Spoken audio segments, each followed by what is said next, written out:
Oh wow, that was like a perfect transition too.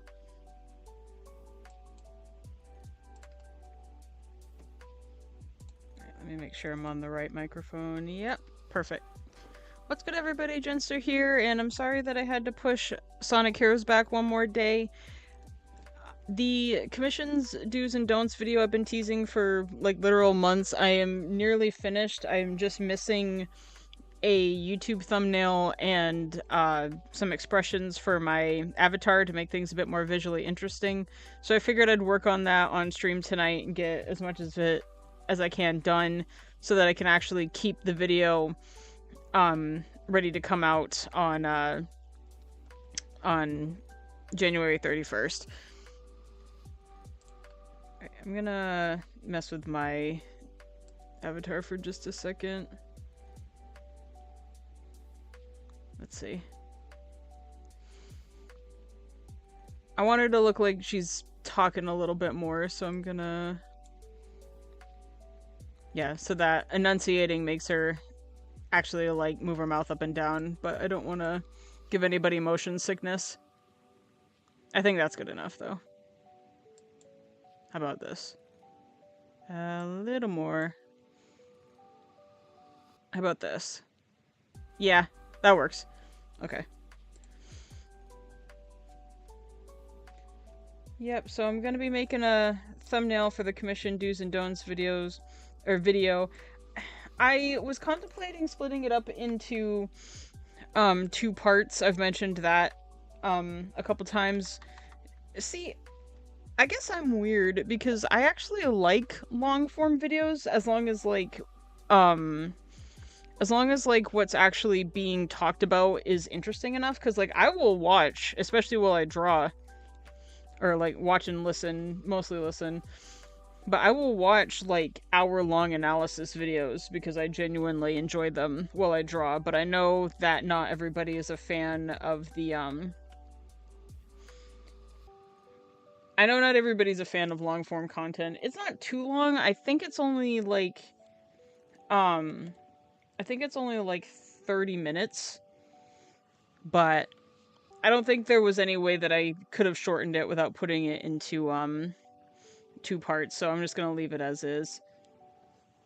But I'm pretty proud of it. It definitely took a long time to work on it, but in my opinion it was worth it, because as I was working on the video, some stuff came out that I felt was necessary to include it. Let's see. I have a vision in mind. What I'd like to do is I'd like to have Jenster in the center where I'm trying to put this circle here. And I'd like to have letters next to her that say do's and don'ts if I can help it. Because I want this to be legible. Actually, you know what would probably be better? Instead of squishing her like that, I'm gonna put her over in the right-hand corner. Let's see. Yeah, I'm gonna put Jenster over in the right-hand corner like this. And I'm gonna have... I can keep that on the same layer, why not? I'm gonna have do's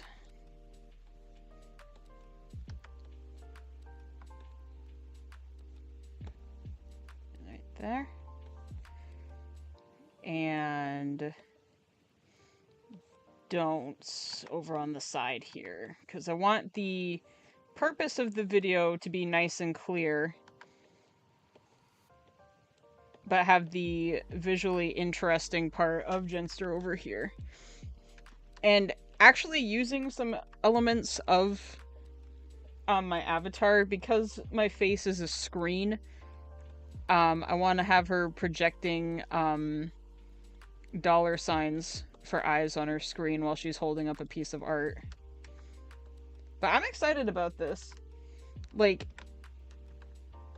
not trying to like overhype it or anything, but like I put a lot of of love into this, and I'm really, really hoping that if I can do some hardcore focus on the editing, that I actually will be able to release it this Saturday.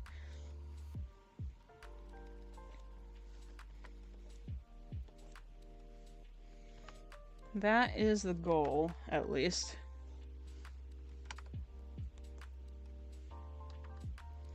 Yeah, I have a poll in my community tab right now for the topic of the next art talk that I'm gonna do.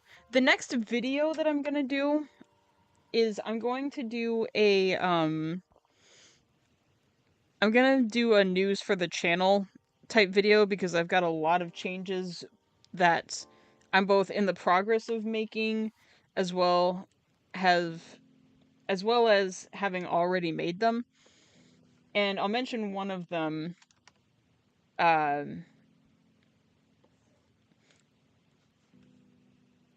did Photoshop freeze? That is quite a possibility. Nope, didn't freeze, just my pen. I'm taking its sweet time.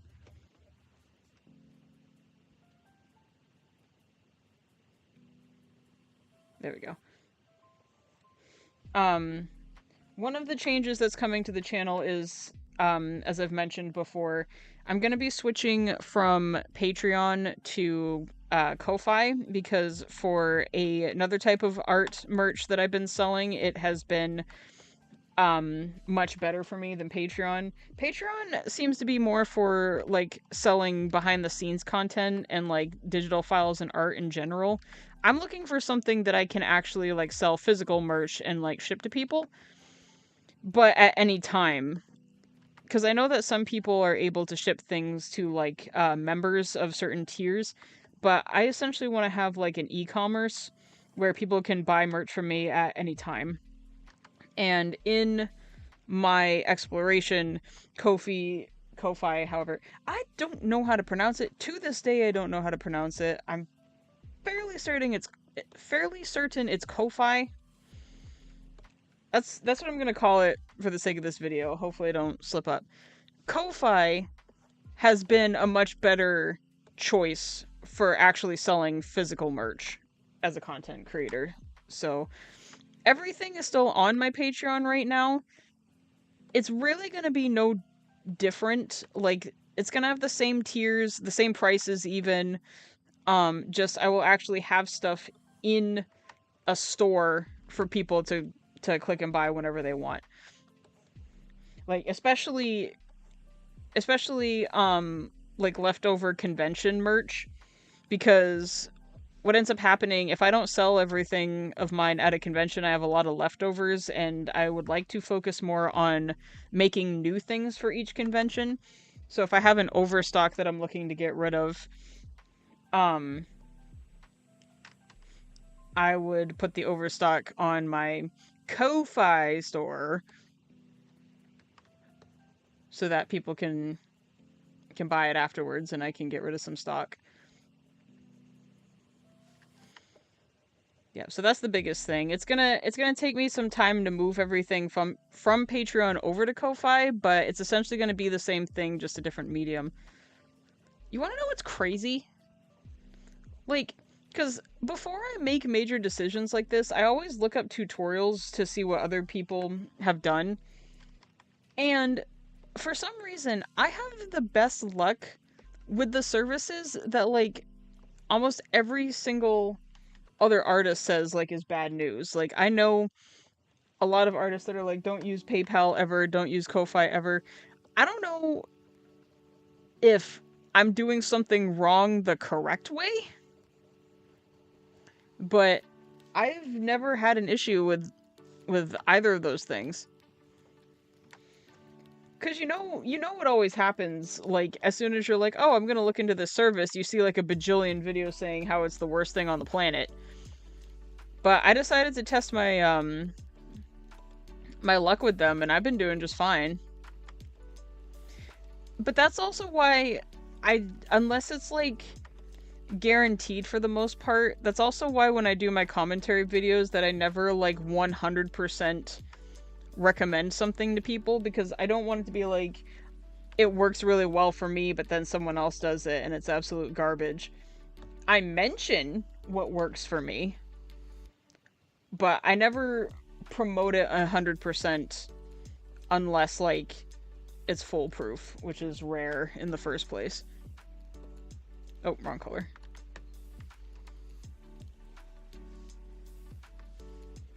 Let's see.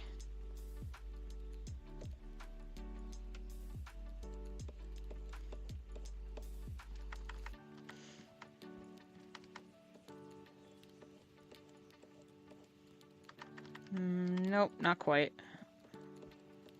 There we go. That's a little better.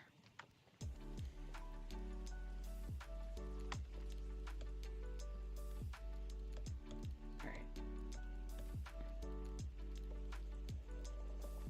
I'm gonna erase this a little bit.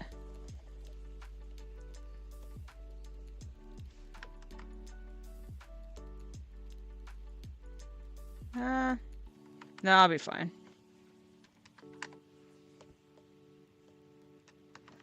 So the proportions are probably going to be way off because I'm rushing a little bit, but yeah, trying to get this done so I can actually, like, finish and show it off.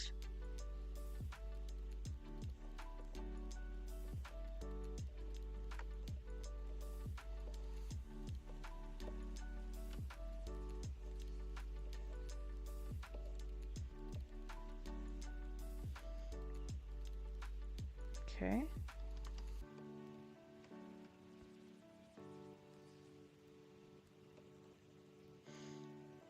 Yeah, now I can erase these a little bit so I can see underneath.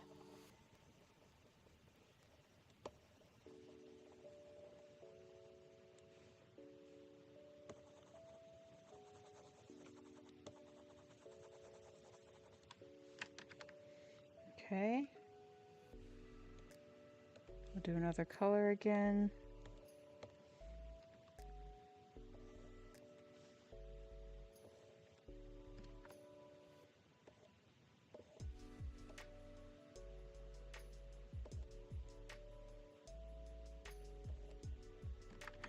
How do I want to do this?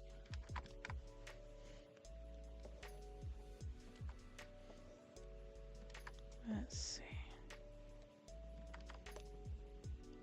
Let me zoom out a little bit so I can make sure the proportions aren't way off.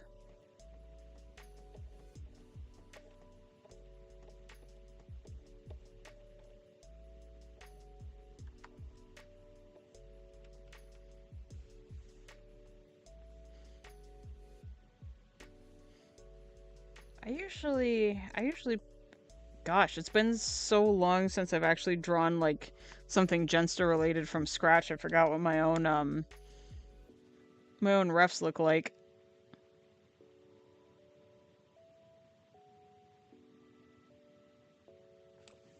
I'm gonna have to pull it up. Do I usually put the hole on my gloves? Let me see.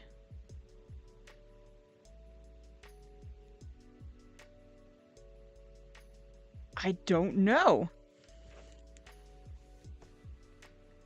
Wow, it has been so long since I've actually drawn Jenster from scratch. I forgot. Let me see.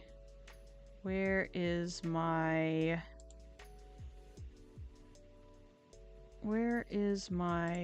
avatar stills? Let me see. There they are. Yep, I do include a hole. Okay.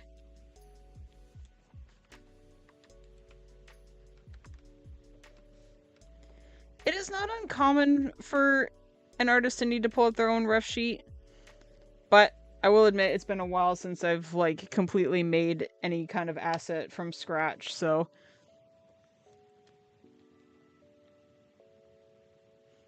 Shoulder...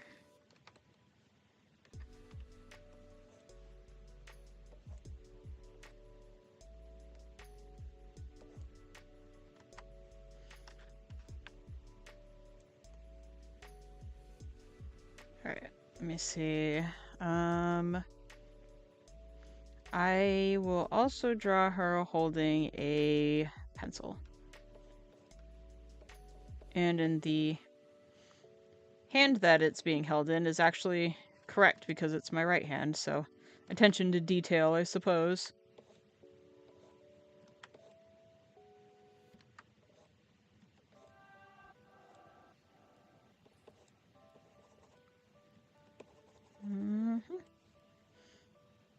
Yeah, gotta remember not to pay too close attention to the details because a lot of this is probably gonna get drawn out anyway. Let's see. What should I put as the doodle on the sketchbook?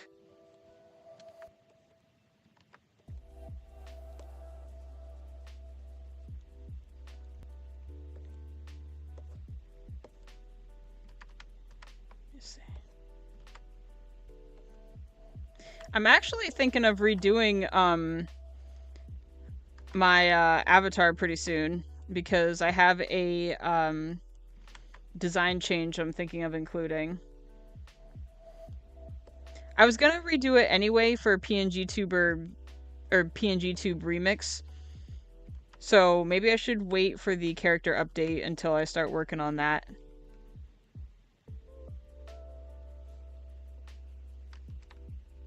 It's a very tiny change. Like the main elements of my avatar will still be there. Just more of a outfit and slight hair change is what I'm thinking.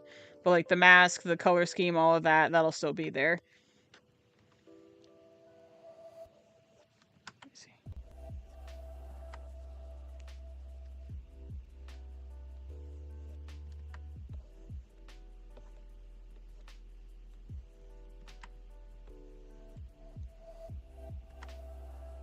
Dollar signs are really... Gordon as the doodle? Yeah, I should have the little void on there.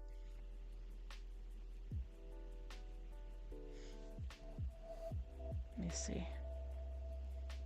That's true, because I haven't included Gordon in anything yet. I haven't even had a cat cam yet.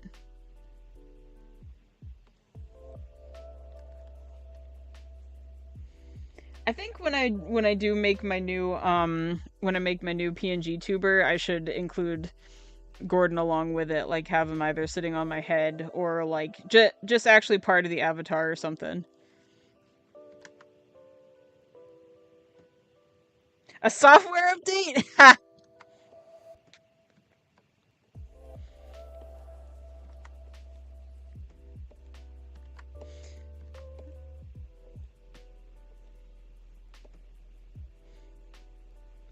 Yeah, I need a place to put Jenster's lore too, because besides just being my avatar, she is also her own character. Like I use her to represent myself, but she's also like a separate character from me.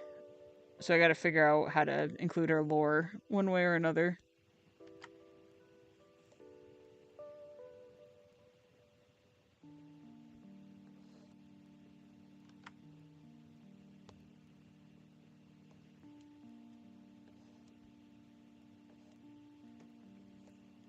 Okay. And then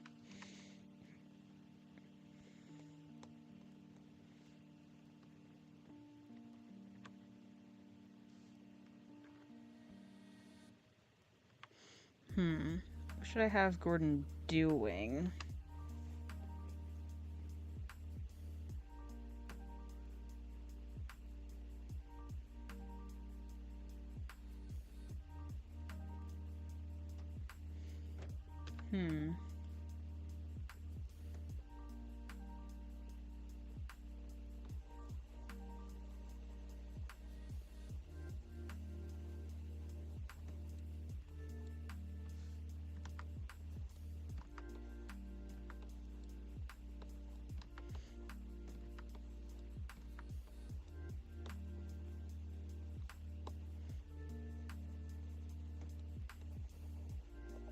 There we go.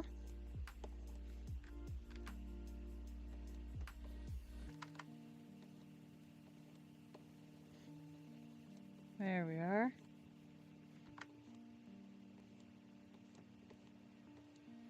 Maybe I'll try going lineless this time around.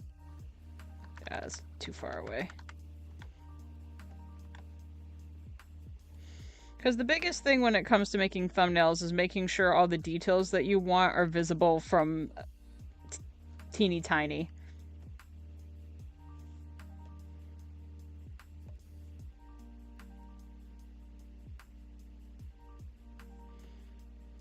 Yeah, things have been buffering pretty bad for all of my streaming. I mean,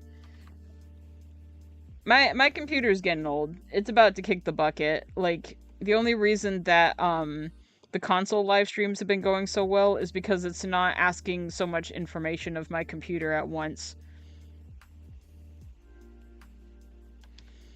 But I'm currently saving up to get a new laptop anyway, so soon the buffering should probably not be as big of a problem.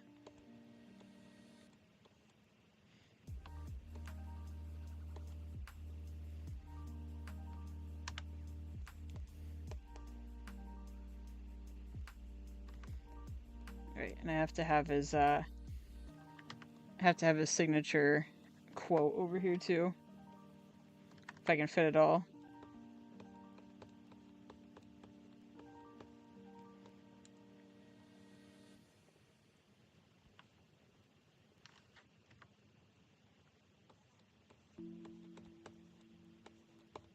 Malicious void activity. Alright, it's messy now, but I'll fix it later. Okay, I think that's good enough to start with the actual drawing part now.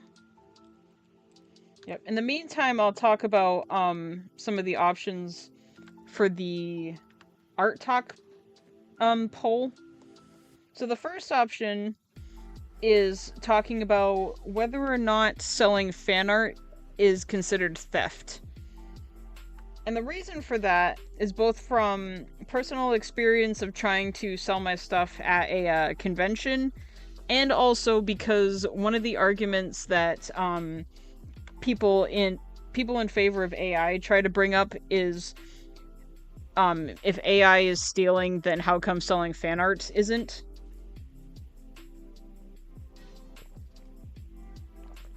Or you know, or saying that selling fan art is stealing, therefore we don't have an argument. So I actually want to talk about that to debunk whether or not it is.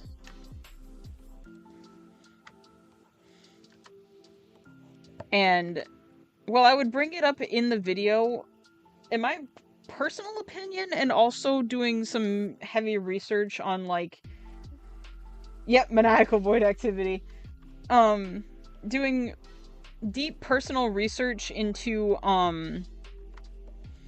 like copyright law, parody, fair use, and all that, fan art technically is stealing to a point, but it's like it's stealing that like rarely leads to consequence. Like a lot of the time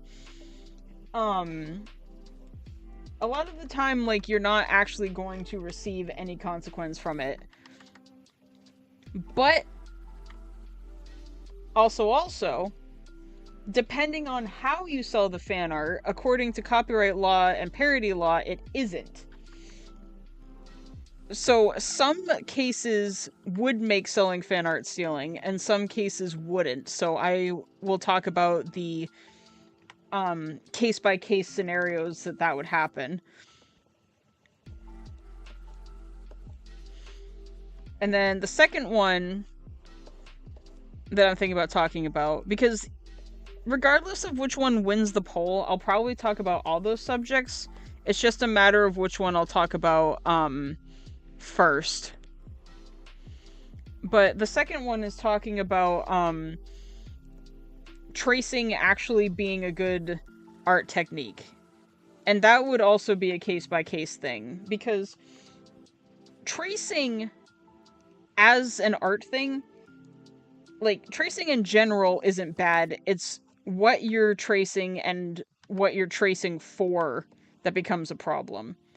But I actually saw a hot take on an art advice subreddit that I could not believe. And I'm sure more than one person thinks this way, but I can't understand how. I saw a hot take saying that color picking is a form of tracing. Like, using the eyedropper tool from a reference and then applying it to your own artwork, in their eyes, was tracing. And honestly, it was that hot take that made me want to have that as an art subject talk. Because if somebody can prove me wrong, then power to them. But in my personal opinion, no.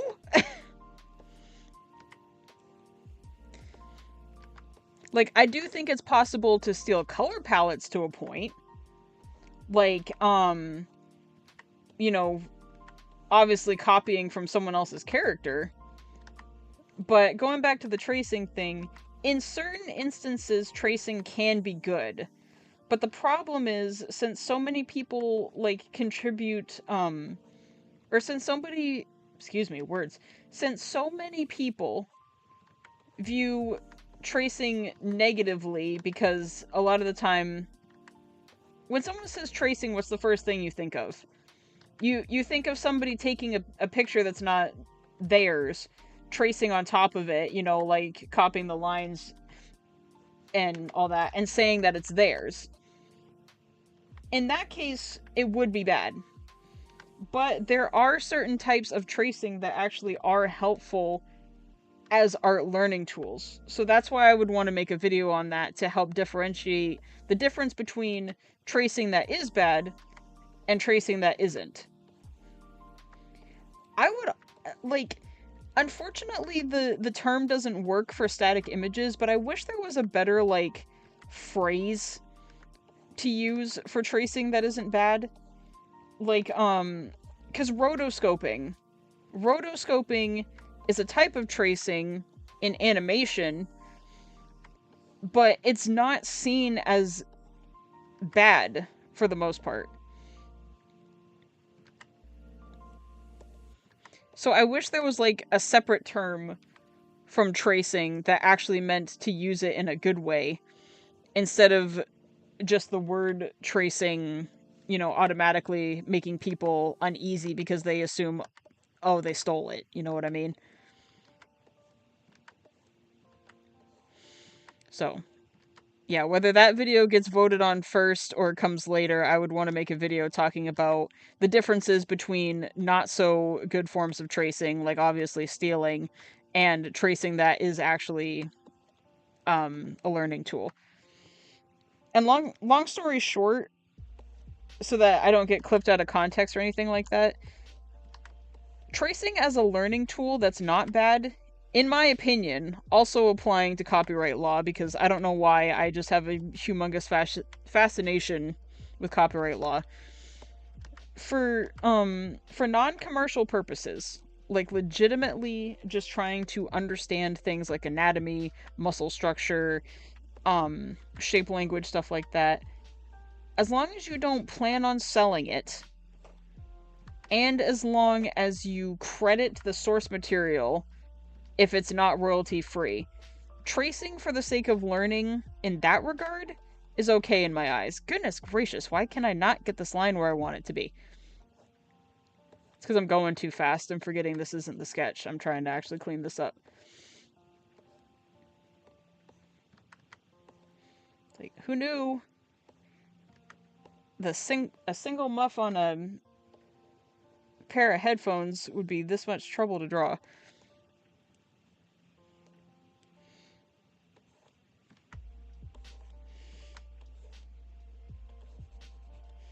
Yeah, and let me think. What was the third option that I was gonna try and talk about? Third option. I can't remember. I guess I can look it up. Let me see.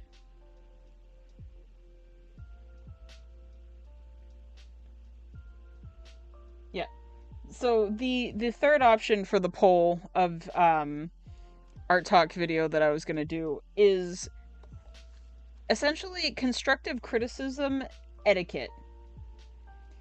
Because, like, it's trending a lot now, in my opinion, because of internet culture.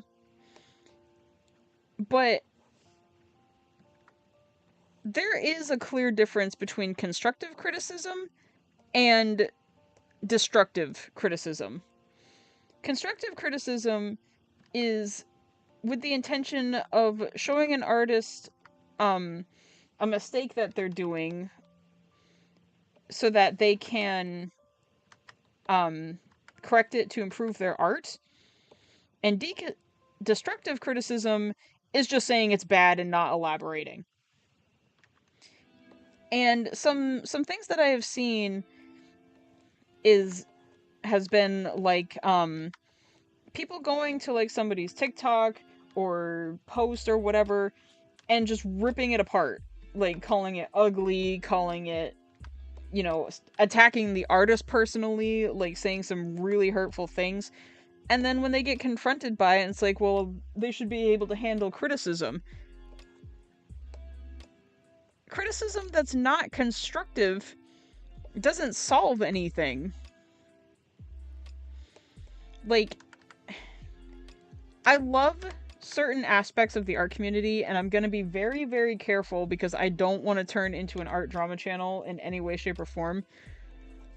But, like, especially nowadays, like, why are we trying so hard to tear each other down as artists? But I will also say, it's not just other artists that are being, like, way too blunt. A lot of the time, the criticism comes from people who aren't artists. Like, it's easy to criticize something when you don't know the process behind it. And I guess it's also easy to criticize something when you do know the process behind it because you've been there, done that.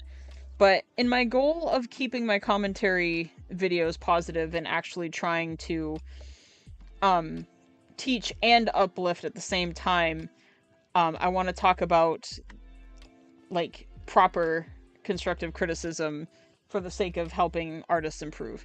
But at the same time, and in the same video, I also want to teach people how to receive constructive criticism because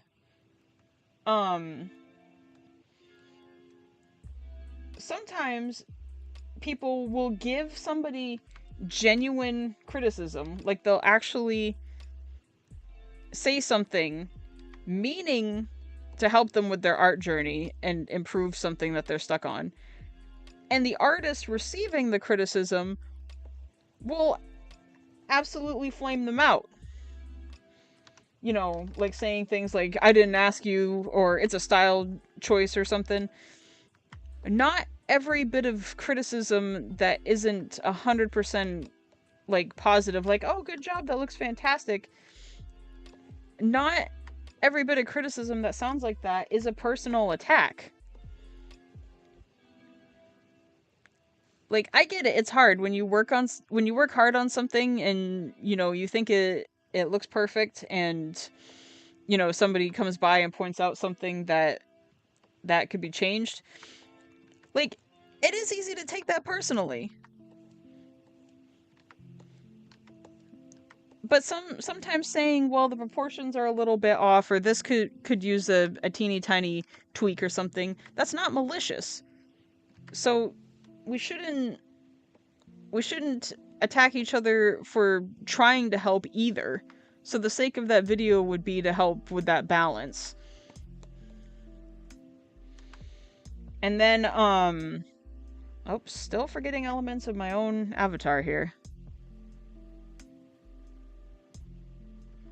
Come on now. There we go. Forgot I've got a little dip in the middle here. Yeah, and then the last one, what was the last topic that I had to choose from?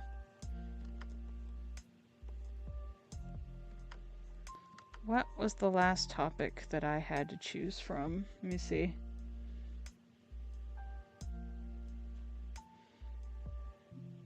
That would be... Oh yeah, character design tips I wish I knew sooner. That one was a video that I've wanted to do for a while, but when AI was getting really bad, especially on platforms that artists were trying to use to escape from it, the anti-AI video took precedence. But I want to talk about stuff that I wish I knew sooner, because it's just super helpful for the character art process, the character design process, especially people trying to make their own avatars for the first time. And I'll share one part of that video that I planned on including, so I'm not just giving the whole thing away. The biggest thing that I wanted to talk about is learning to draw your characters in black and white. Not just drawing your characters complete with their color palettes and grayscaling them, but actually learning how to draw them with solid black and white. And the reason for that is, let's say that you're trying to make like a quick little doodle, or like you're intentionally doing like a black and white style comic or whatever.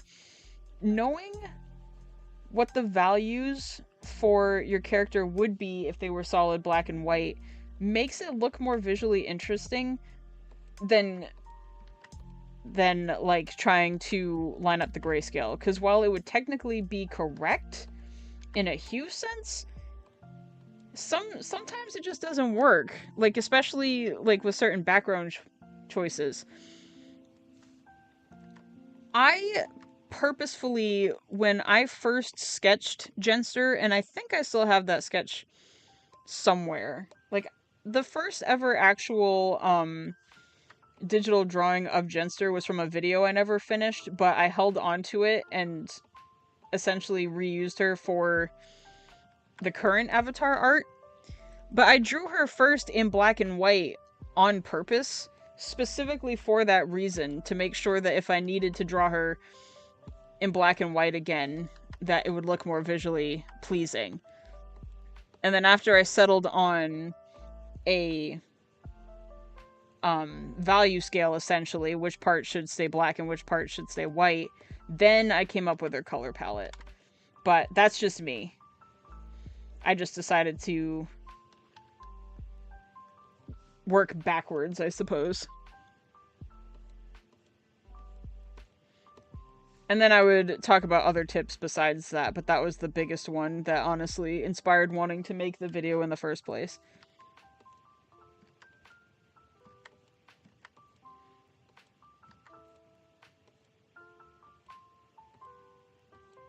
There we go.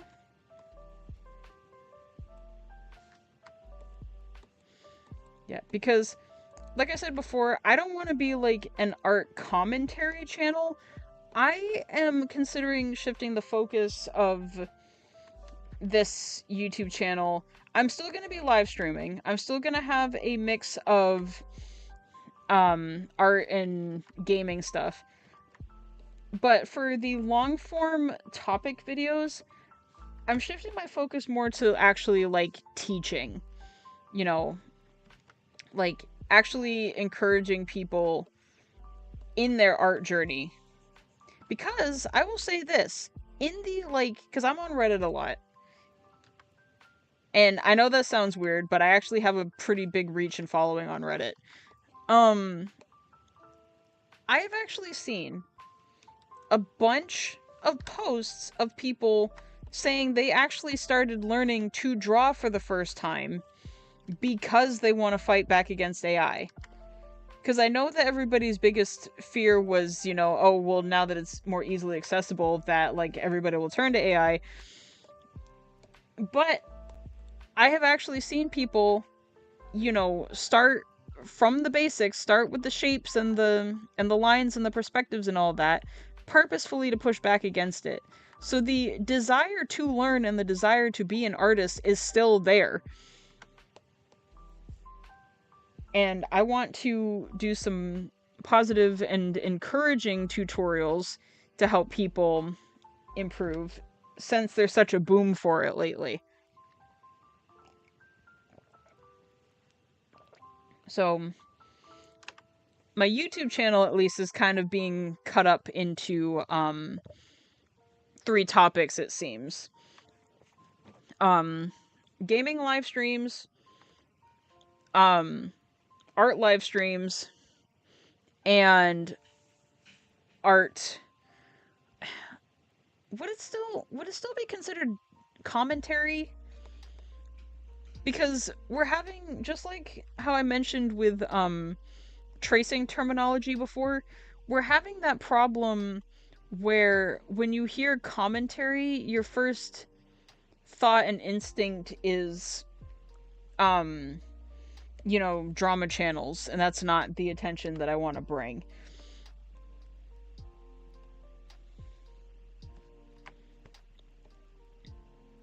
So I'm not, I guess in certain areas I'm commentating, but mostly I'm providing advice and teaching. So I don't know what the other word for that would be.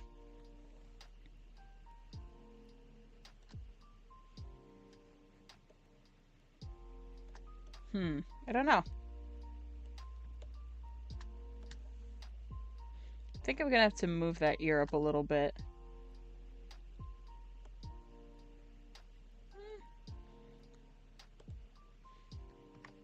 Not necessarily. What if I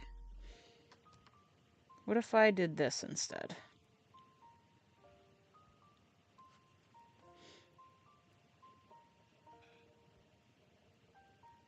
Let's see. We'll move these up a little. Hey, I wasn't done yet. Get back here. Get back here.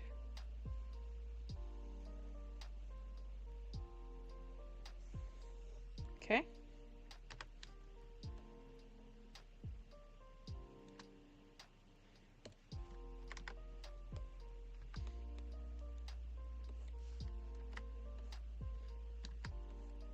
Because, like, the other thing that I want to do, I might do these every once in a while just because, it is fun to see, like, how other people feel about a certain topic.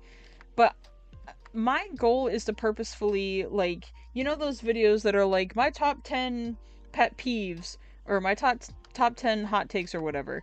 I would purposefully like to do, like, top 5, top 10, like, things about the art journey that I actually like.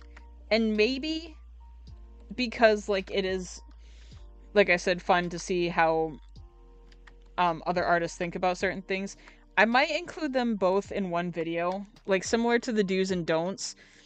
Um do like my top 5 least and most liked tropes or something, just so that they're in one video and I can end it on a high note.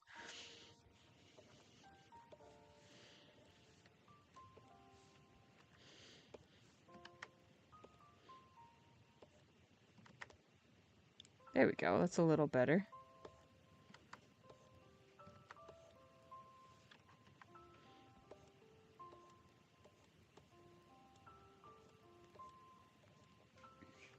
My stutter has gotten so bad. But also, to make sure that I don't forget, I did set up a live stream for next week that is Sonic Heroes, so I will be getting back into the game and going back to my campaign.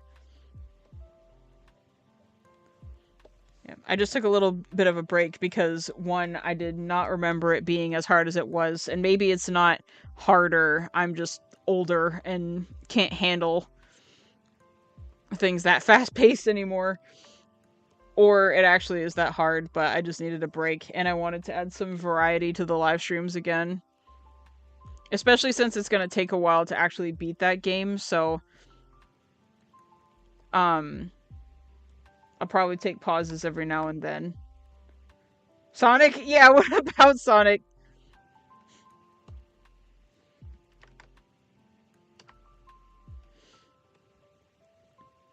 Yeah, I was playing Sonic Heroes for a live stream campaign, and I was getting absolutely destroyed. And I'm so embarrassed because, like, I do not remember it being that hard as a kid. But maybe I'm just getting older and I'm not as fast as I used to be. I can't keep up. Nothing? Oh, good. I saw the ... I'm like, what do you mean by that?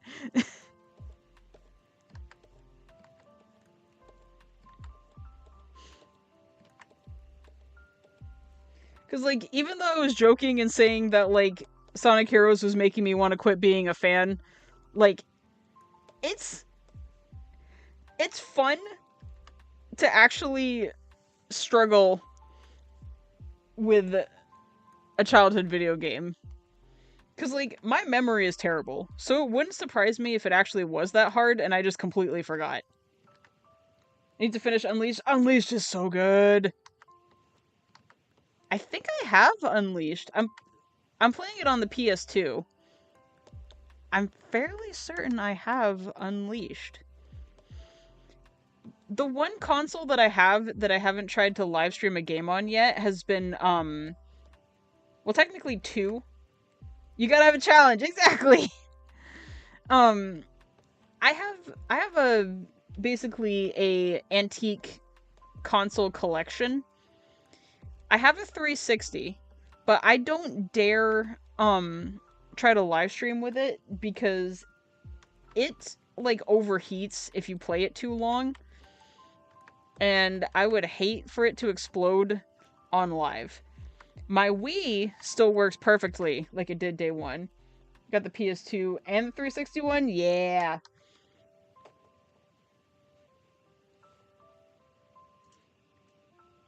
Let me see. Hold up.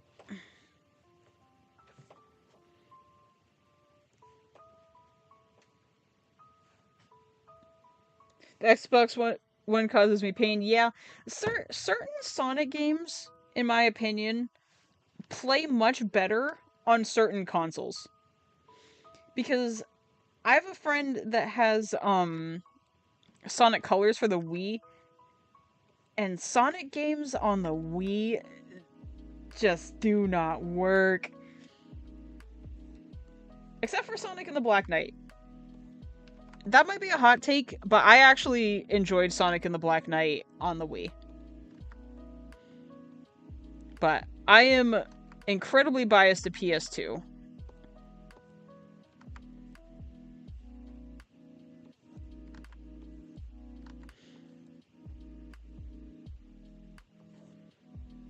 Like, Sonic games have to be specifically made for certain consoles. Like, they have to be made with it in mind. I think console ports of Sonic games that were definitely much better suited to certain ones, those are the ones that stink.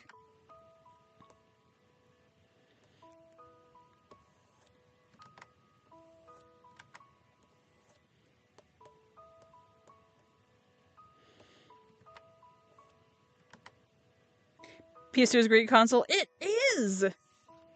Like, even if it's, like, first console bias, because that was the first console that I ever actually owned for myself, it is such a good console. Like, I still have... The one that I have right now is not refurbished or anything. It is the OG one that I started my childhood gaming journey with. It screams a little bit when the color red is on screen, but other than that, it works perfectly fine. Like, I am completely surprised that I'm able to even stream with it.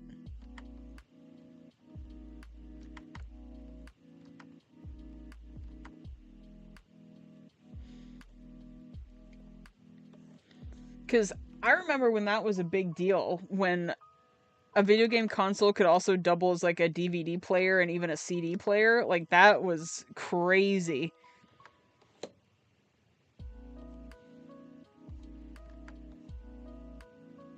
They were all Slims, though? Oh, no. I do not have the Slim. I have a OG thick chunky boy. Yep, the big box ones. I don't even know what they were thinking with the Slim. I don't know if it was like to be trendy or to make it more portable, like if you wanted to take it to your friend's house. Yes, I know. I should actually I should actually take a picture of it when the wires are not all over the floor, because I'm sure that I would make any potential firefighter viewer probably have a heart attack if I showed how my wires look.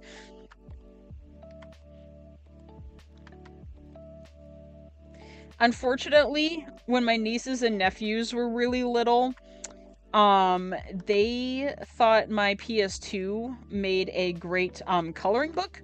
So they colored on the top of it with crayon, and of course at the time I was mad. But, you know, now that I'm an adult and my nieces and nephews are pretty much also all adults, it's a nice nostalgic memory. I have an emulator for the PS2, Rob's favorite games doing it. I want the actual console. Yeah, like, I know the emulators are nice because the emulators are nice because, like, it gives you the chance to play PS2 stuff on modern hardware. I am just super biased to physical hardware, though. If there is a way for me to keep the actual console and continue to make content with it, I would much prefer that than getting an emulator. The only thing that I've really emulated is Sonic Adventure 2 Battle for Steam, of course, and that was because I wanted the mods. But I think so, like, obviously you can't see the like a physical difference on a live stream if you're emulating something versus actually having it. Does hit different, it does. You can't really tell the difference if you're emulating something on a live stream, but something about knowing that I'm holding a physical controller in my hand and actually playing it on my PC while it's recording, it does hit different. Alright, let me check the proportions because it's been a while. How are we doing? Oh yeah, that looks great. Yep, that's coming out really good. Alright, time to do the hand next. I'm gonna lower the opacity a little bit. Yep.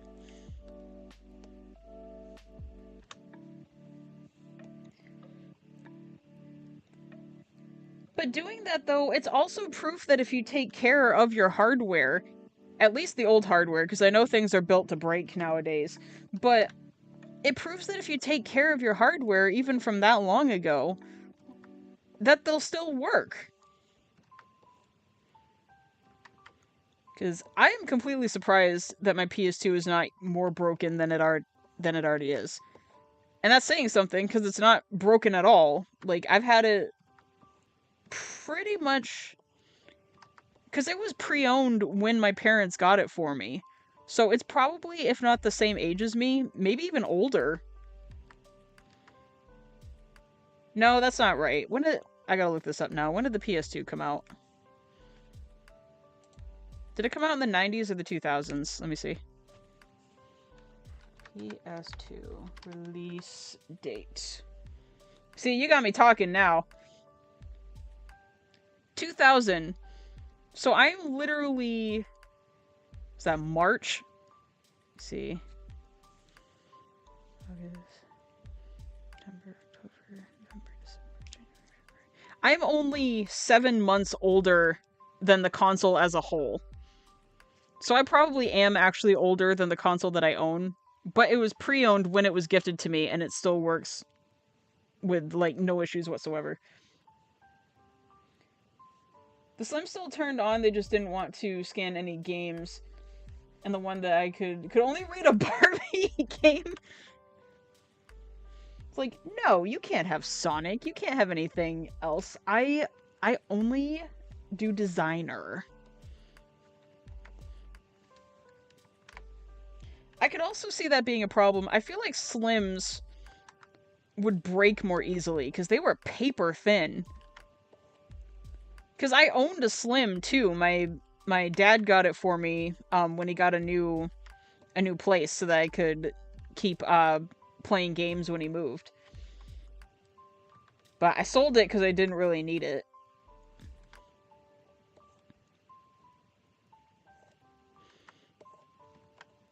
Yeah, I feel like they would just be so fragile.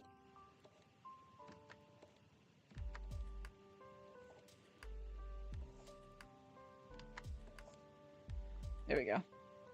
Well, they are called slims. Yeah, I know.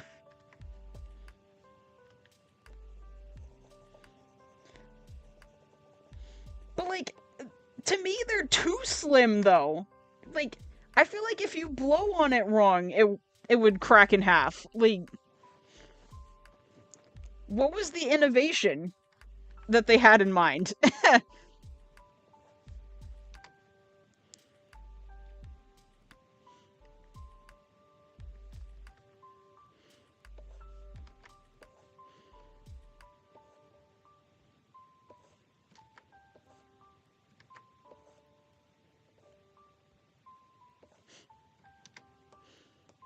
Yeah, you get me talking about my hyperfixations and it is all over.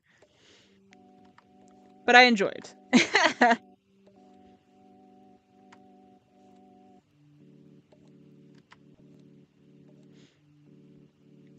not bad. This is coming out pretty good. Especially for, right off the top of my head.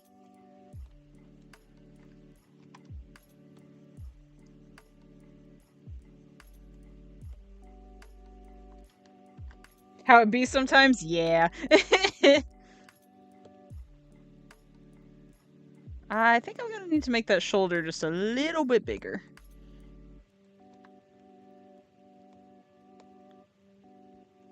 Yeah, let's get rid of this. Oop. And do this instead. Make it a little bigger.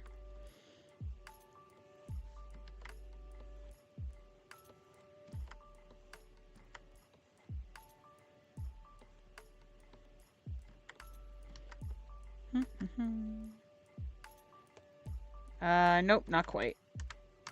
There we go.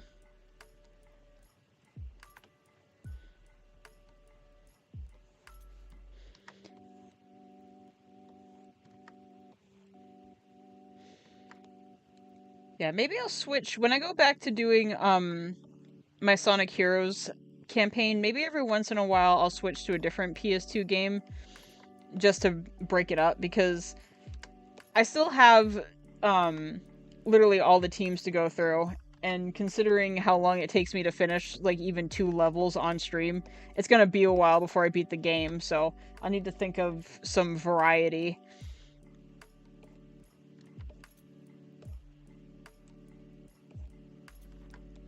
Because I got a pretty big library. I did live stream Sly Cooper on my Twitch, but I'm thinking about moving from Twitch entirely, because like I don't really have much of an audience there, and it's a lot easier to remember to save my VODs on a YouTube live stream instead. Want a recommendation? Blah blah blah. That was English. Sure. Want some recommendations? Well, what have you got? Because I do have a pretty extensive library already. I've got a lot of OG stuff.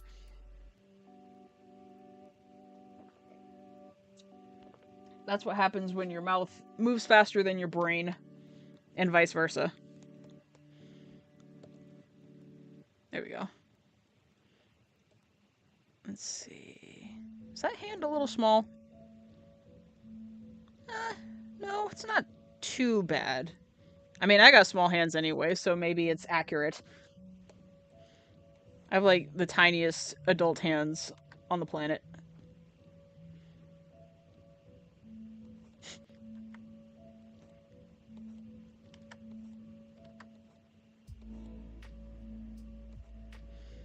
I had this one guy when I was playing Sly Cooper on Twitch. He was so sweet. Like, I know a lot of gaming streamers don't like backseat gaming, but I was having the worst trouble, like, finding the clues. And, like, I would just be walking around for, like, 20 minutes looking for these things, and he was nice enough to point me to where they were. It was funny. Oh, yeah, The Legend of Spyro. And I forgot that Neopets had, like, physical games like that. That's crazy.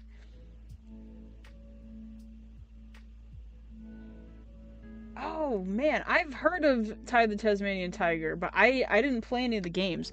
I have one of the Spyro games. I think it's Ripto's Revenge.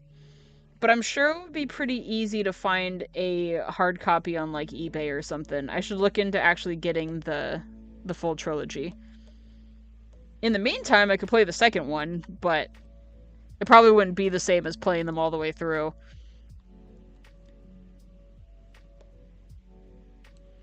Let's see, how does that look? Yeah, it's a little too big. Let's shrink that a little bit. So let's see, what do I actually have in my current library? Yeah, Ripto's Revenge. Or Ripto's... Whichever one the Ripto one was. I'm fairly certain it was Spyro 2. That's the one I have. Enter the Dragonfly.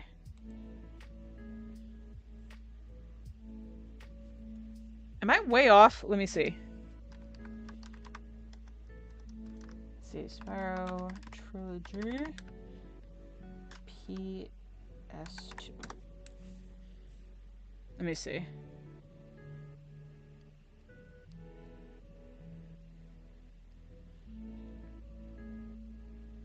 Let me see. I'm Googling.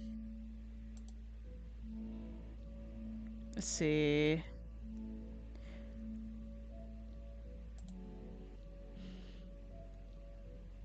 Nope. It's not Enter the Dragonfly. I think I have a hero's journey. You were talking to the one who has a spiral fixation? Good! Then you would know better than I am. I have the Sonic fixation, so we can bounce off each other.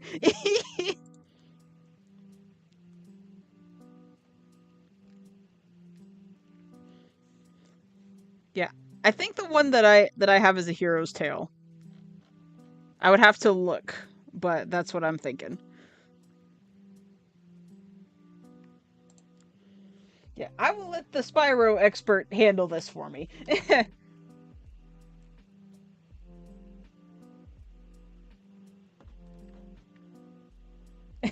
Like Pong. Exactly.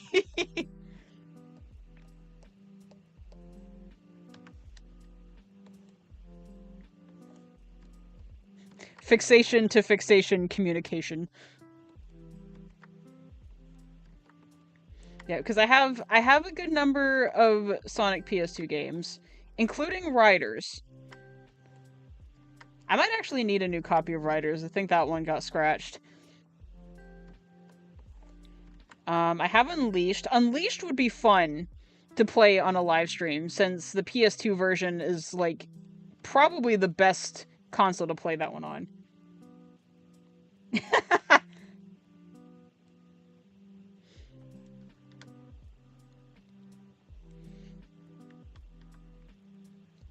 I have Sonic Colors, too.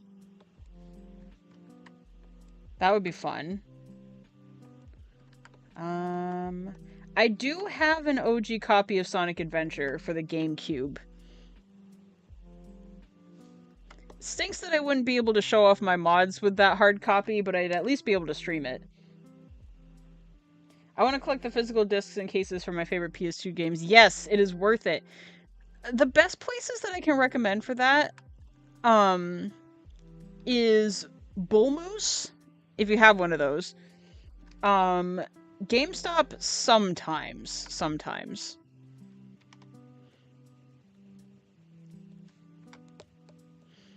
Because I get most of my classic stuff from Bull Moose, to be honest. My family owned a Sega Genesis with some old Sonic games. Oh, that's cool. My grandparents had one, actually. So I did get to play some real classics when I went to visit them.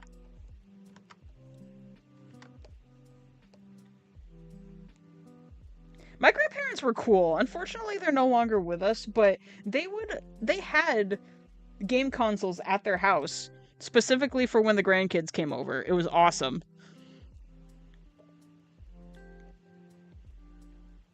In fact, I got a lot of my currently owned PS2 games from them because they had a Slim.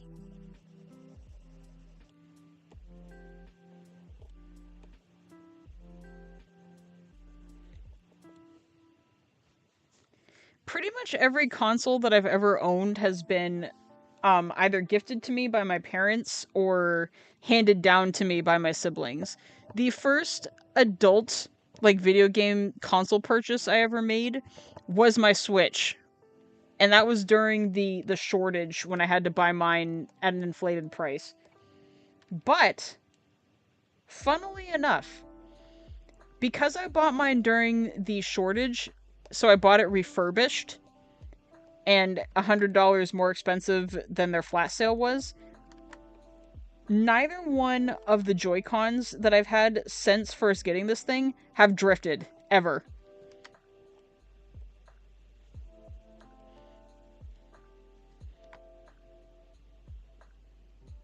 I was such a Sonic kid, then Purple Dragon arrived? What do you mean, was?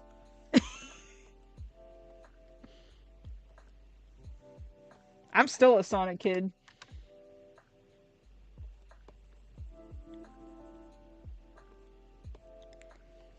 I guess you could say, though, that I'm not a hardcore Sonic fan, because I have huge biases towards the older stuff.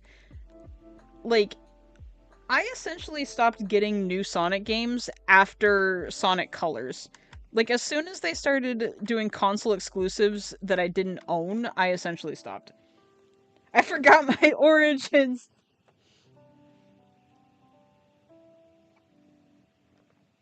You can't forget your origins if you never leave them.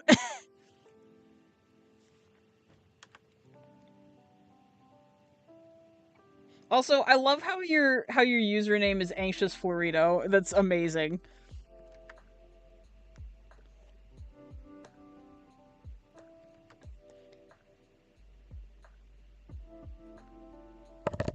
Let me see. I gotta look at my avatar again.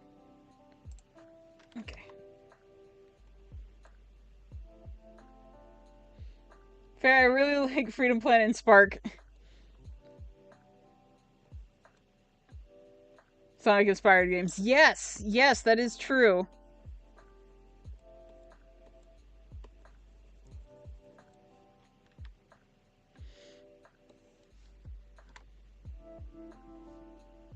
Oh, that reminds me. I completely forget the names of them, but there have been a couple games that have come out that are like PS1 inspired, and they look a lot like that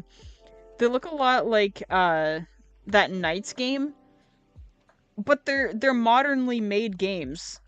And the fact that they look so close is crazy. Like, the amount of detail people put into these things to make them look like OG PS1 games is beautiful. I'm gonna have to look it up later because I cannot remember the name for the life of me.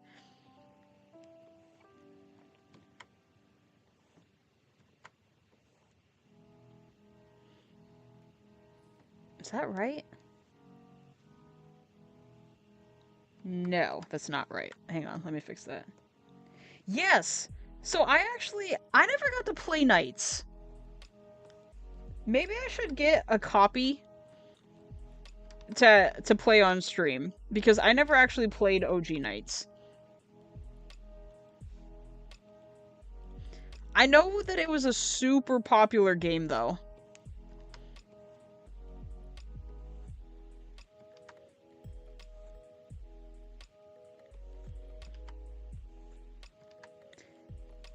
See, I was a primary Sonic kid in the same way that I, like, only lived off of, like, chicken nuggets and mac and cheese. Like, nothing else existed except Sonic. So, like, I would know of other, like, PS2 properties, but if it wasn't Sonic or Ratchet and Clank, like, I essentially phased it out. I managed to snag it on Steam before they removed it? Why would they remove it?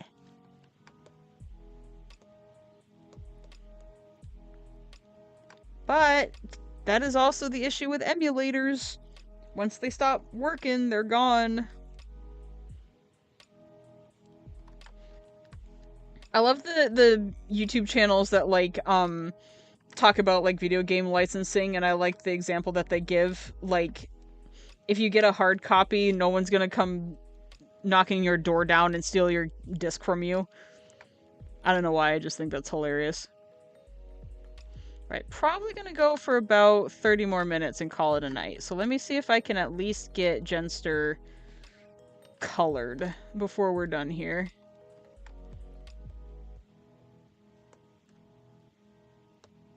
I've never had a Steam game that I owned like get deleted, so I wonder how playing it still works. Or if they even like allow you to.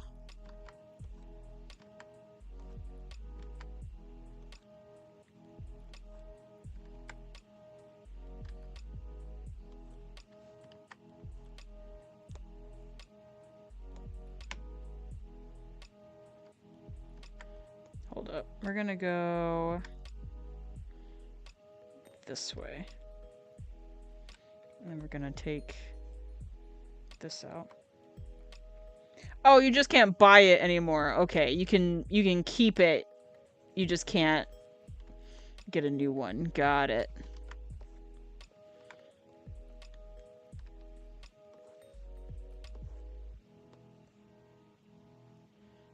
Does that look right? No, that's pushing it. I'm gonna try something.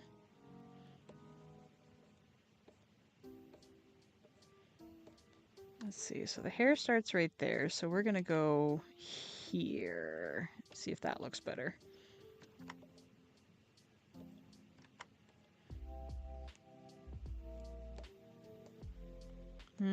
Nope, not quite. Close.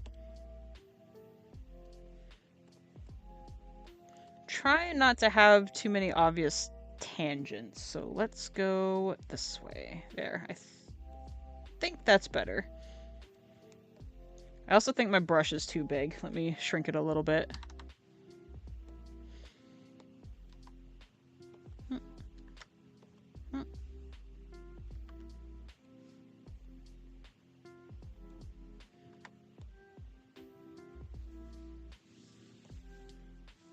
Yeah, maybe I should replay the games that I did on Twitch before I quit on YouTube, just so that I have fresh perspectives. Have you seen Pseudoregalia? No, that doesn't sound familiar to me. What is that?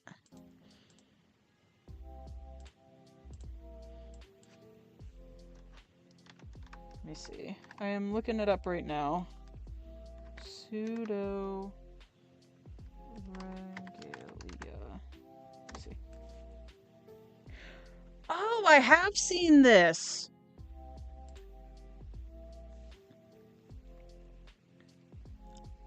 I think I've seen this on a YouTube video. I think it was like in a compilation of games that are supposed to look like vintage.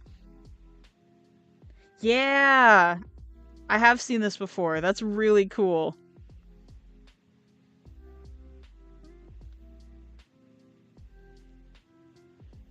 And I am also so glad that I'm not showing my Google screen on my live feed, because good gracious.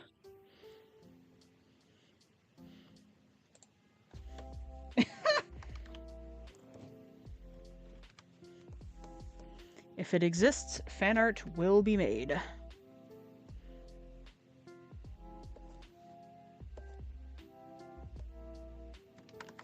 I do love the trend, though, of, like, you know, video games in modern day being made to look like classic graphics. It is really cool. Yeah, for real!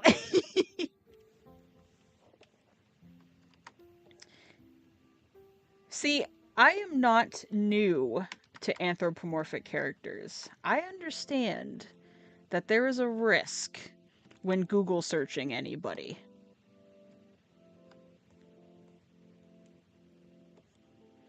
And because of that, I take precautions when I am on livestream.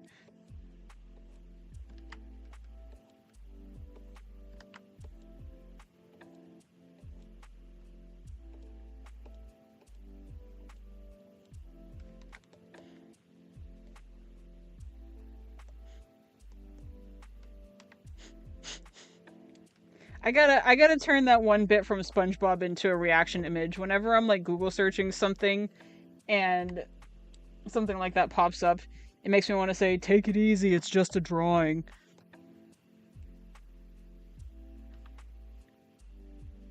I know! It's like specific anthro characters too. It's those ones that you look at and you're like, oh man.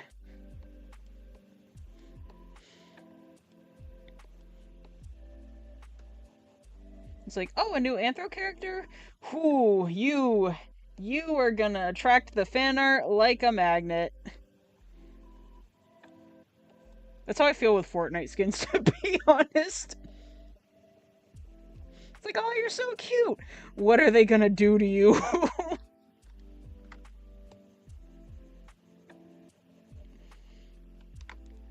Yep. I have been on the internet for a long time. I am not surprised.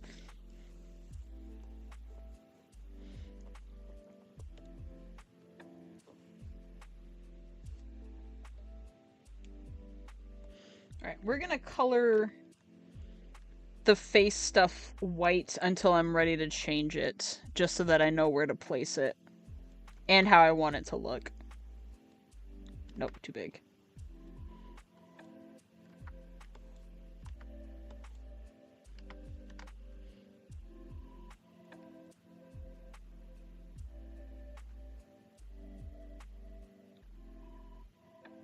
I hate looking at references of Sunspot and seeing, really? They do that to him? Why him in particular?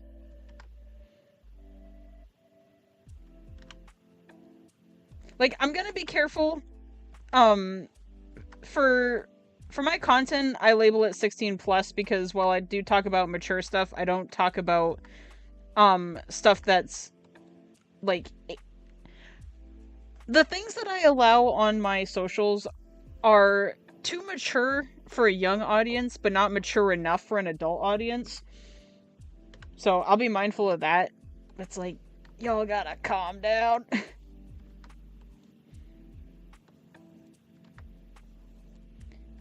Safe search, my beloved.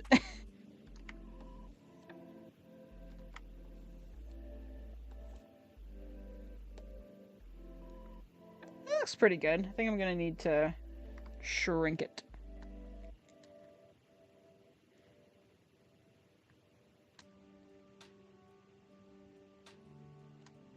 Funnily enough, I actually touch on that a little bit in my commission video on how to be careful what to look out for.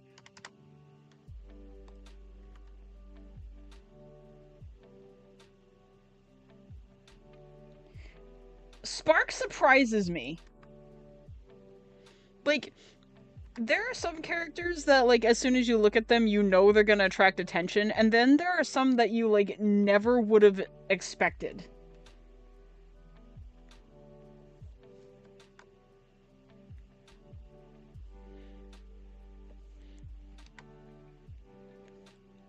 But like I said, to be fair, if it exists, you know, someone's gonna make stuff out of it. That's why... So like I said earlier, it's really weird, but I never expected Reddit, of all places, depending on where you go, and sometimes you have to hit not interested a lot on certain posts. For me, Reddit, of all places, has been really good for, like, fandom, fan art subreddits without any of the stuff that I don't want to see. Most of the time it's because the mods for those subreddits don't allow it in the first place. So I have actually managed to essentially make myself a pretty decent safe haven for some of the communities I'm part of. But it's hit or miss. It's case by case. Like, I can't, like, guarantee it every time. I've just managed to get lucky.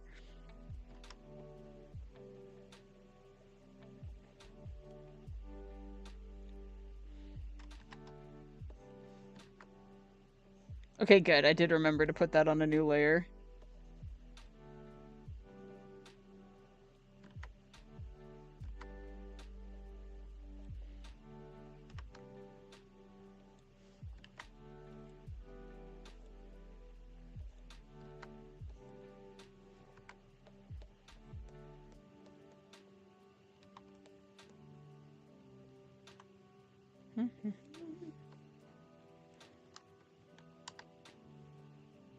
Yeah, about 15 more minutes, I would say. Then I'll sign off for the night, but I got a lot more done in just a couple hours than I thought I would.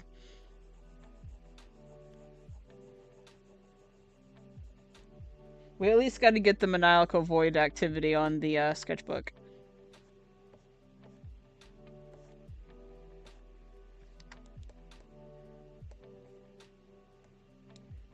Yeah, this is coming up pretty good. I think I'm going to cheat just a teeny bit, and I'm going to put the sketchbook over here so that it actually looks like part of a sketchbook.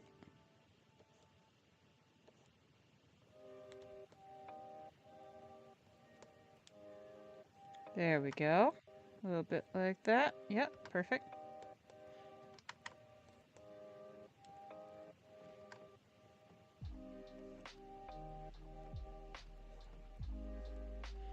Up.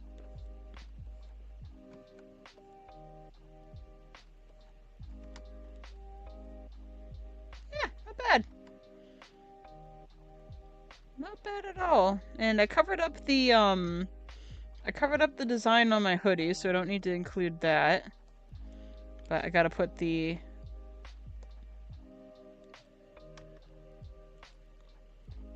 Oh, that's what my husband meant earlier. I put it wrong. It's not... Our term for Gordon isn't malicious void activity, it's maniacal void activity. Duh, I missed that.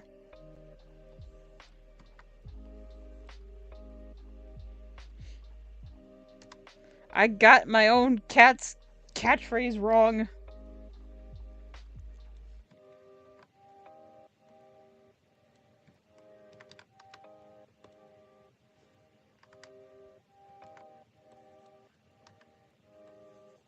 There we go.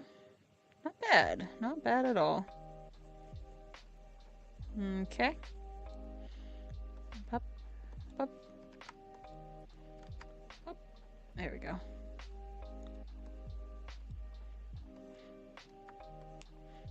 Going back to what I was saying earlier. You got a crazy black cat too? We do. We do. And he's huge too. Yep. His name is Gordon. And I'm thinking about including him on my my avatar update.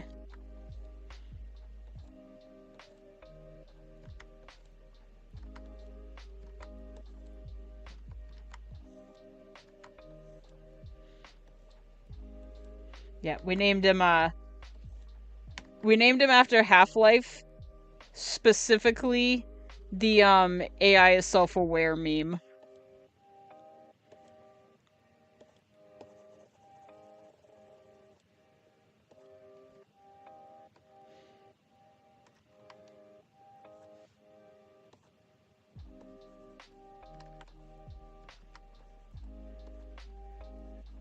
Yep, we have a void.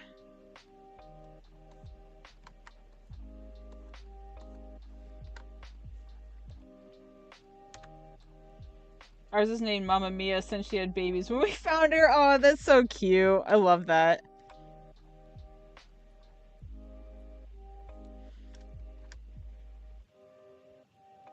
Afterwards, though, she's nuts. Yep. He has his moments. Like, he gets zoomies hardcore.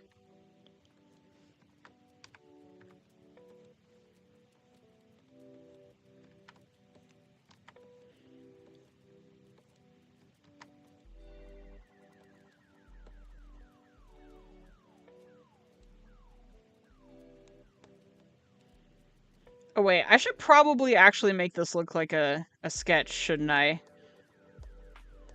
Fine, I'll go the extra mile, I guess. Same here. Yep.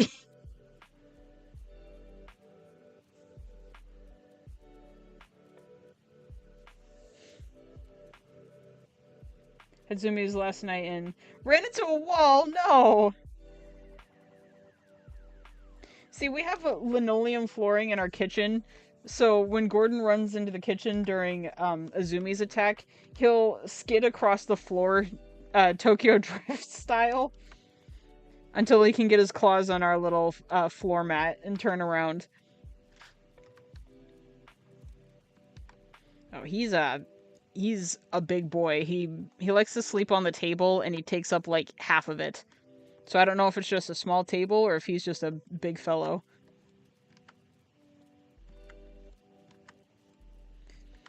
Lines, please. Thank you.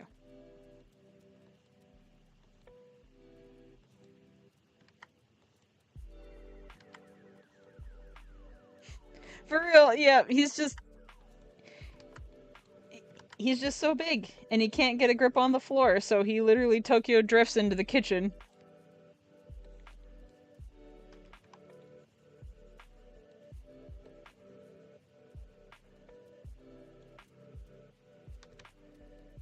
All of our other cats do not like Mama. Oh no!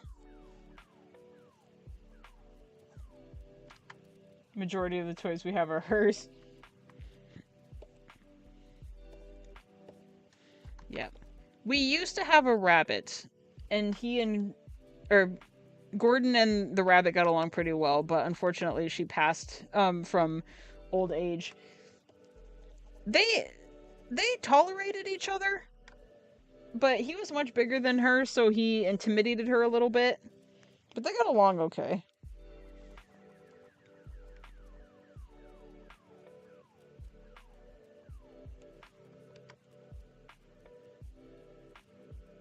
Here, let's do this for a kind of sketchy style. There we go. Yeah, make it look like it was sketched, just like that. Oh, too big. Too thick. Try again.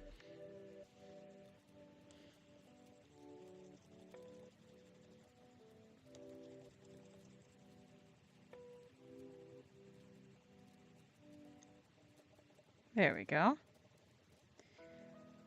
Adding the details that no one's gonna see. But I notice, and that's what matters.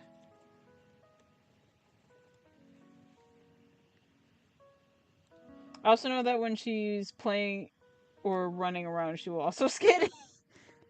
I wonder if that's just a void thing.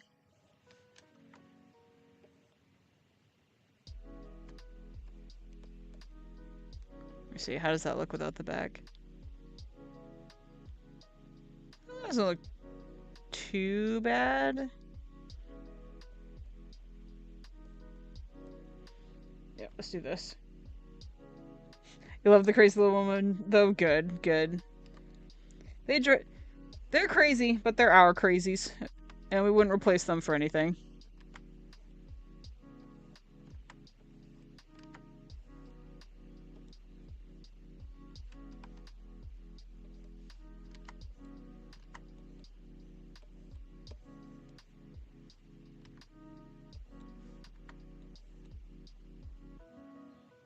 Oh no, I didn't mean to erase that much. Whoops.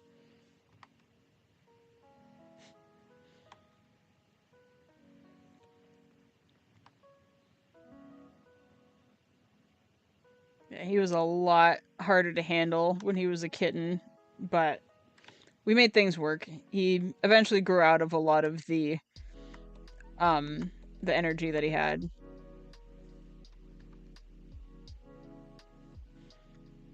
Alright, almost done with the lines, I would say.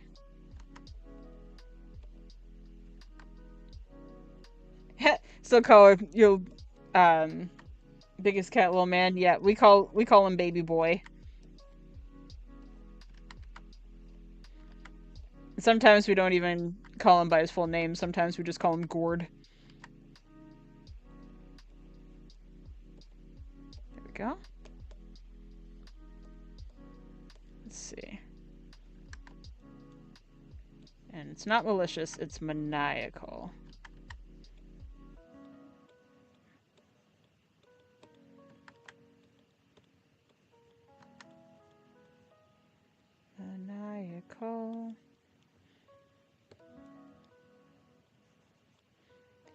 think I need to make that smaller. Yeah. What is the, like, cat owners call their cats anything but their actual names? Let's see, we have Gourd, we have Gourd Man, we have Gourd Baby. We have Gorb with a B sometimes. Like, anything but his actual name.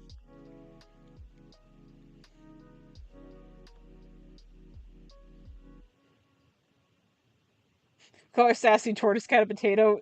That's amazing. I love that. Where's my brush? Come back. I need my brush. I know you're not dead yet. Thank you.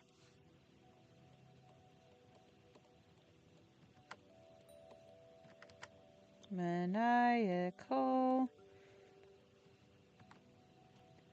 Void. Activity.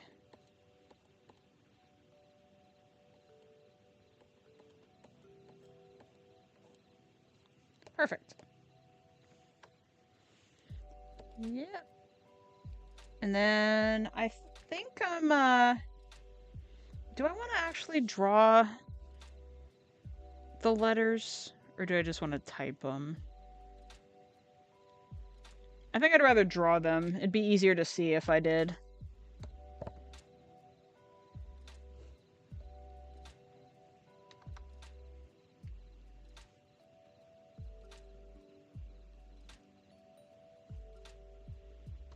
Alright, need my big brush. And I think I might actually be able to finish the line art for the whole thing before I end the stream for today. Here, I'm gonna do this. I'm gonna actually make them organized like so.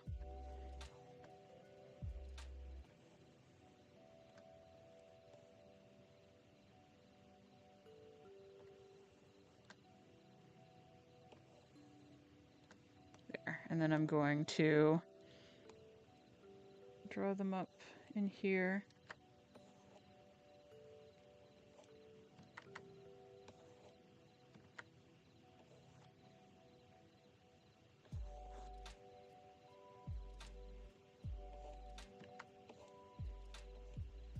There we go. Excellent. Oh, almost forgot the S.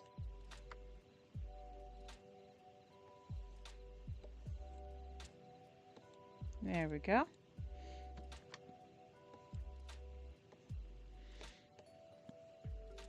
Maybe those are too thick. Yeah, they are. They need to be less thick.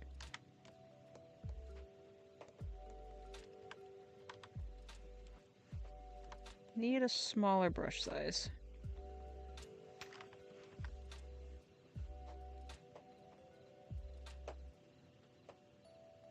Come on, brush. Thank you.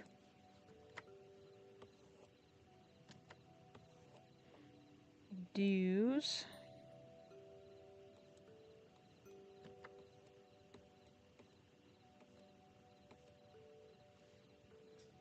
I used to be really good at freehand text. It's been too long. I'm out of practice.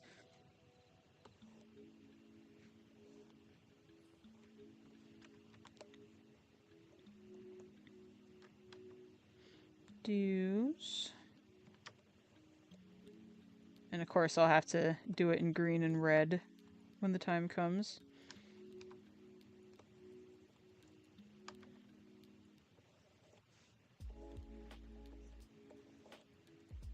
Almost there. Can't write text for crud. I did! I used to be so good at it! And then I decided to cheat and, like, only primarily use the text tool, and I, like, it ruined me. Like, I just had to take the easy way out. Now look at me. I would actually love to, I've heard of some artists, like, doing custom fonts with their freehanded, like,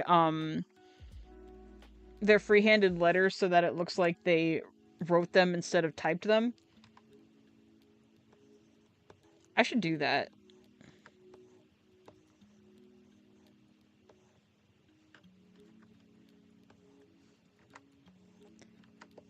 Probably the craziest thing, though, my handwriting on digital looks way different than my physical stuff. I think it's because of the size brushes that I use. Because obviously there's a huge difference between these and a #2 pencil. I had something similar happen. It's mainly because of even if it's a third of a second delay between you writing Mm, and the thing actually going on your canvas. true. Also, hubby appearance. Hello, everyone. But yeah, because when you're looking at the screen when you actually write. Yeah. There's a very very slight delay, like third, fourth of a second or so. Mm, that is true. So your brain is already thinking how to write the next letter, but because there's a delay, it may look a bit off. True. So that's how I feel with mine anyway. Mm-hmm.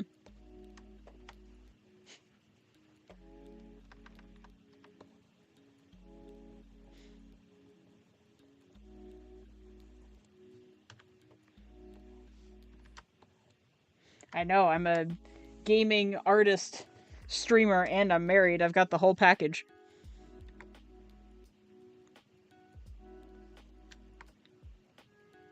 Plus, I'm married to a artist gamer who's thinking about streaming, so we'll be a streaming power couple someday.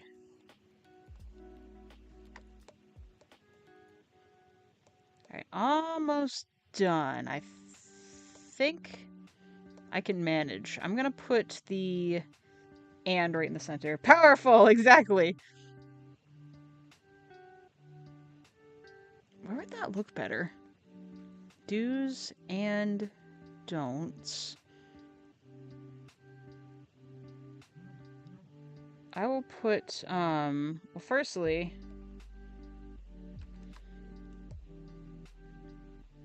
maybe I will lower this just a little bit.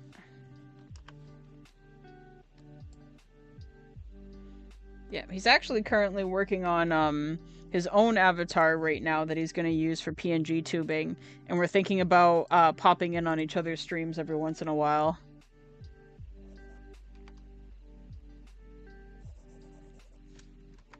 His stuff is definitely going to be more mature than me just because he likes to play horror games, and I don't.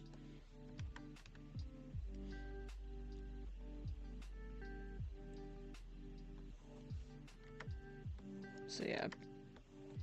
The games that he's going to be streaming will most likely be horror related, so...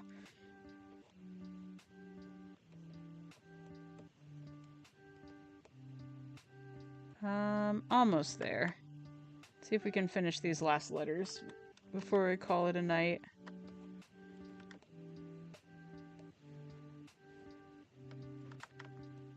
Also try not to make anyone motion sick with the constant zooming in and out.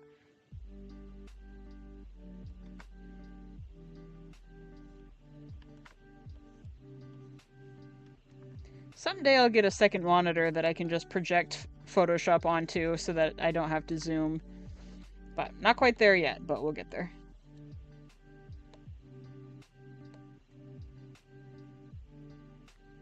I will probably have to shrink those down a little bit. Let's do that.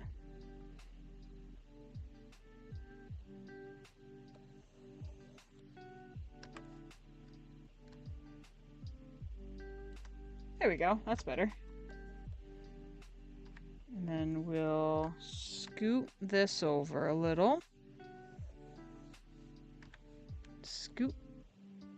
Right there. Cool. Right. Will it fit? Let's find out.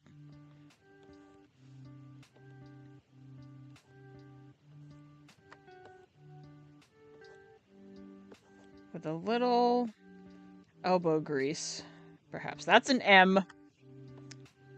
I went to school. I promise.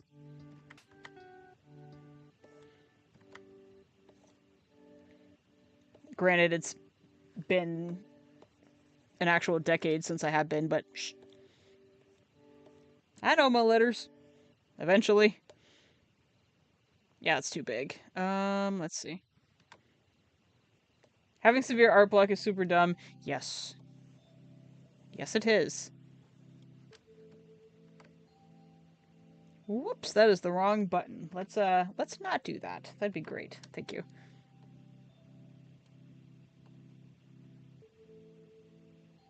That's why I don't do art streams unless like I actually have the idea in mind already or I've already started it.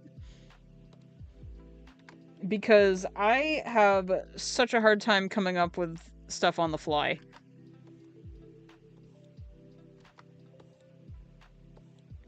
Plus, doing it in live stream format helps me stay focused and actually work on it, surprisingly. Because, you know, I'm drawing for an audience. Like, I have to have something on the screen.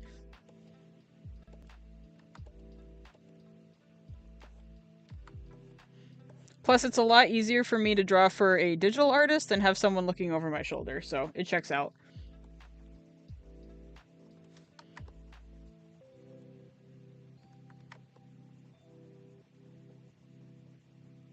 Almost there. Yeah, not bad.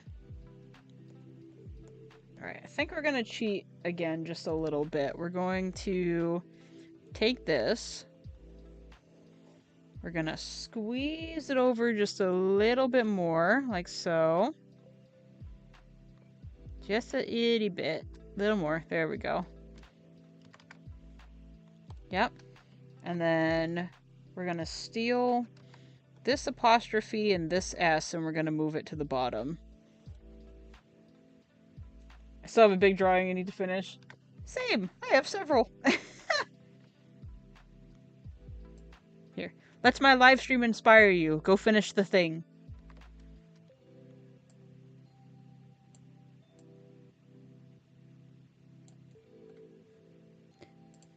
No one will ever know. Not one bit. Nope, I didn't just copy and paste. What do you mean? You're seeing things. The S was always there.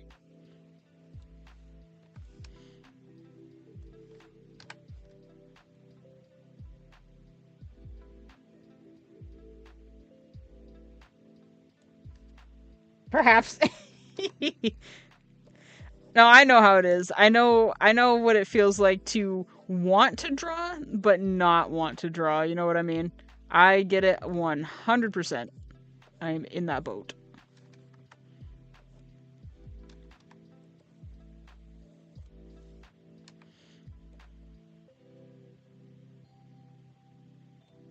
The art is waiting for you. Do the thing. Alright, and I will clean that up for next time.